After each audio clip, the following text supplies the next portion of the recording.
আমরা শ্রীমঙ্গল যাচ্ছি উপবন এক্সপ্রেসে। এটি আমরা ঢাকা কমলাপুর থেকে শ্রীমঙ্গলের উদ্দেশ্যে যাব। আর এই উপবন এক্সপ্রেসে আমাদের ভাড়া পড়েছে 275 টাকা করে। চলুন আমার সাথে শ্রীমঙ্গল। আমরা এখন শ্রীমঙ্গলে এসে থামলাম, শ্রীমঙ্গল স্টেশন। আমরা এখন যাব গাড়ি ঠিক করে তখন আমরা ঘোরার জন্য বেরোব। এখন অবশ্য সময় 4:30, একটু পরেই সকাল হবে। সকাল হলেই আমরা ঘোরার জন্য বেরোব। চায়ের রাজ্যে এসেছি কিন্তু চা খাবো না, এটা তো হয় না। এখন আমরা শ্রীমঙ্গলে আছি চায়ের রাজ্যে। আমরা এখন চা খাচ্ছি। এই রিভিউটি আপনারা ভিউয়ার্স, এখন আমরা শ্রীমঙ্গলের পানসি রেস্টুরেন্টে এসেছি নাস্তা খেতে। সেটি শ্রীমঙ্গলের খুবই একটি নামকরা রেস্টুরেন্ট।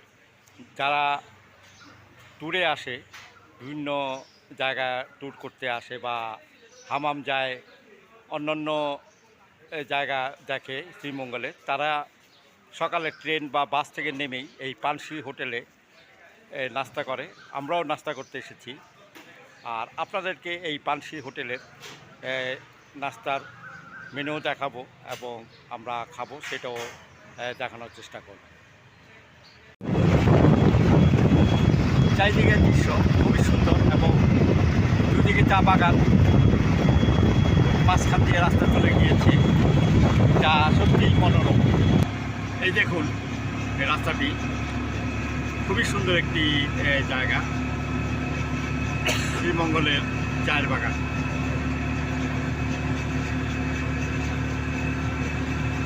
সামনে আরও সুন্দর সুন্দর জায়গা আপনাদেরকে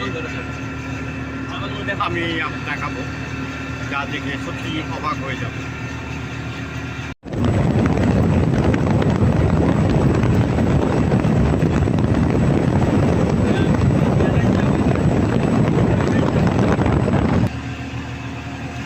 সামনে আছে রাবার বাগান, বলে এই যে রাবার বাগান, ওইদিকে 2 মিনিট আছে, দেখবেন ওইটা পরে এটি রাবার বাগান, সুন্দর রাবার বাগানটি। আর এই রাস্তাগুলো দেখছেন আঁকা বাঁকা রাস্তা, মাঝখান দিয়ে চলে গিয়েছে চা বাগানের মাঝখান দিয়ে। এটি টি রিসোর্ট অ্যান্ড মিউজিয়াম, এটা আমরা আপনাদেরকে দেখানোর চেষ্টা করব।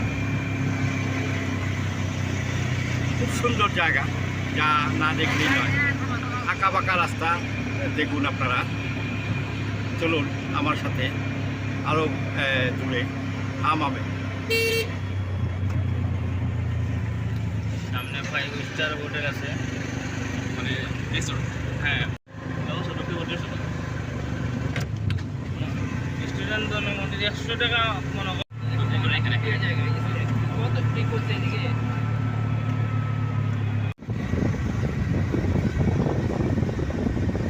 হামাম ঝর্ণা যাওয়ার সময় আমরা আরেকটি চা বাগান চোখে পড়ল। এই চা বাগানটি, এটি খুবই সুন্দর একটি চা বাগান, শ্রী গোবিন্দপুর চা বাগান।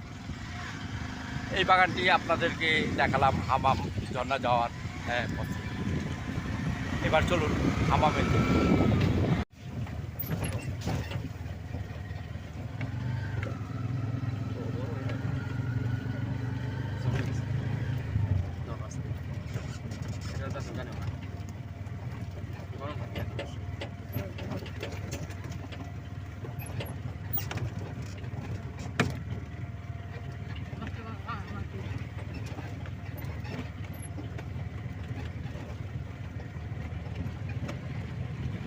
এটা কমলগঞ্জ থানা। আমরা এখন যাচ্ছি হামামের উদ্দেশ্যে। আর আপনারা এখন এই দেখতে পাচ্ছেন চা বাগান, খুবই সুন্দর চা বাগান এবং মনোরম, যা দেখে চোখ জুড়িয়ে যাবে। গ্রামের দৃশ্য দুদিকে গাছ, মাঝখানে রাস্তা, অতি মনোরম একটি দৃশ্য আপনাদেরকে এখন দেখাচ্ছি হামাম যাওয়ার পথে। সূর্য মামা উকি দিয়েছে এই মাত্র, আমরা আপনাদেরকে সেই সূর্যকে দেখাচ্ছি। আমরা খুবই ভোরে আমরা হামামের উদ্দেশ্যে রওনা দিয়েছি, এখন যাচ্ছি হামাম। আমি আপনাদেরকে মাধবপুর লেকটি দেখাচ্ছি। খুব বিশাল বড় একটি লেক, অনেক বড়ই বলা চলে। আর লেকের দুপাশে রয়েছে চা বাগান, আর এই চা বাগানটি হলো এই লেকের সৌন্দর্য। আর এখন বর্তমানে লেকে ফুটে আছে অসংখ্য পদ্ম ফুল, যেটি বেগুনি কালারের পদ্ম ফুল, যা দেখলে সত্যি খুব ভালো লাগে। আর আপনাদেরও ভালো লাগবে যদি এই মাধবপুর লেকে আসেন। আশা করি আপনারা এখানে আসবেন, ঘুরতে আসবেন। এটা সবসময় এই খোলা থাকে এবং উন্মুক্ত থাকে, এখানে টিকিটের কোনো ব্যবস্থা নেই। আমি আপনাদেরকে একটু ভিতরে নিয়ে যাচ্ছি লেকের। আর লেকের পার ঘেঁষেই রয়েছে চা বাগান, সুন্দর চা বাগান। আর পাড়ে রয়েছে পদ্ম ফুল, আর মাঝখানে রয়েছে পানি। সব মিলিয়ে একাকার হয়ে গিয়েছে সৌন্দর্যের লীলাভূমি মাধবপুর লেক। শ্রীমঙ্গলে মাধবপুর লেক খুব নামকরা একটি জায়গা। যদি আপনারা এখানে আসেন তাহলে দেখতে পারবেন যে খুব অতি মনোরম একটি লেক। এখানে এসে আপনারা অনায়াসে অনেক সময় কাটিয়ে যেতে পারবেন। আর যদি আপনাদের এই লেকটি ভালো লেগে থাকে তাহলে আমার চ্যানেলকে অবশ্যই সাবস্ক্রাইব করবেন, তারপর লাইক, শেয়ার এবং কমেন্টস করবেন। ধন্যবাদ সবাইকে।